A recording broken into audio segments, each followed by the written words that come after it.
How? I'm not ready to tell her about you yet. A janitor let me in.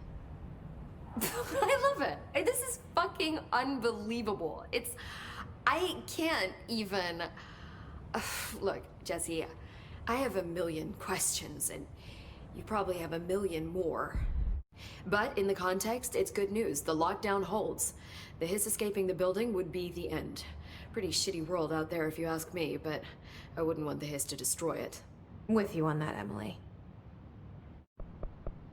Can you tell me what an object of power is exactly? This is all, well, new to me. Don't worry, I love going over the basics. So objects of power are mundane objects that house paranatural energies and have developed a link to the astral plane and can thus be controlled, which is what differentiates them from altered items, which are still housings of paranatural forces, but are more volatile and cannot be bound in the pure utilitarian sense. Got it? Did she memorize this? Got it. Thanks. But he's usually in his office in research or one of his labs. Dr. Darling has quite a few all around the Bureau. Could be hiding in any one of them. I check myself, but I don't have access to most of them. Sounds like I touched a nerve. He didn't let you into his labs? Not all of them, no. Some had volatile material. It's ridiculous. I mean, this whole place is volatile material. Could have at least thought of a more convincing lie. I mean, how can I work without access to all the data possible? This place has a bad habit of moving around, huh? So you notice the building shifts. Did you know that 39% of Bureau accidents are caused by the shifts? It's true.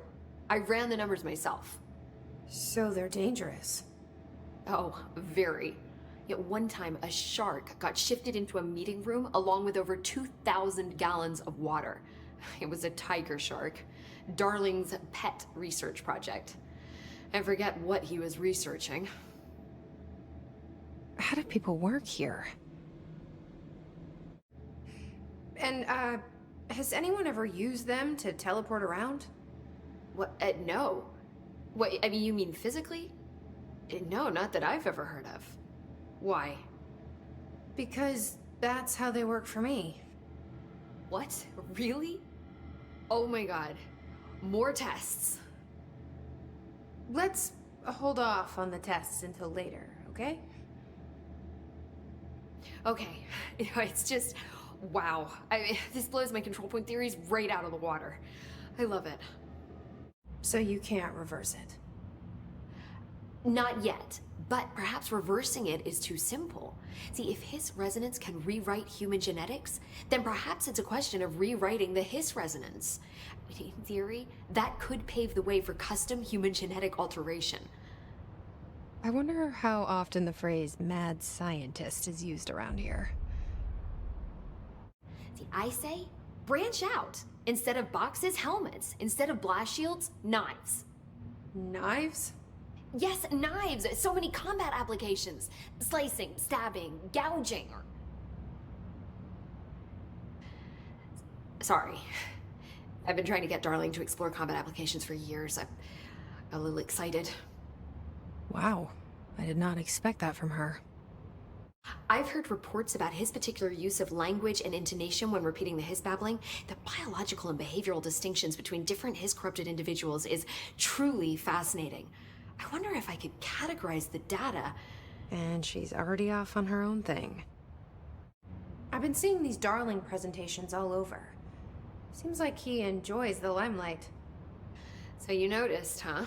When he recruited me out of college, he actually came to visit. He interrupted my physics course by shouting, not quite, Professor, and then marching down to the front of the class where he proceeded to berate the very idea of laws of thermodynamics. Hey, he's been a showboat all his life. I am making you the head of research, effective immediately. I want you to use everything the Bureau has, every resource, every confidential scrap of data, and find a way to keep the Hiss out for good. That's... really? I mean, yes, I can certainly... Yes! Yes, I accept. You'll do great. Besides, I didn't really have anyone else lined up. I'm honored, Jesse, really. Thank you. Maybe Darling was just trying to protect you from the darker side of his work. Fuck that. I'm not a child. Like, don't just assume I'm gonna consider something morally repugnant. Which it all was. Which it all was, of course. Well, I've got a bureau to run. See you soon. Yes, ma'am, Director Faden. Please, Emily. Not even as a joke.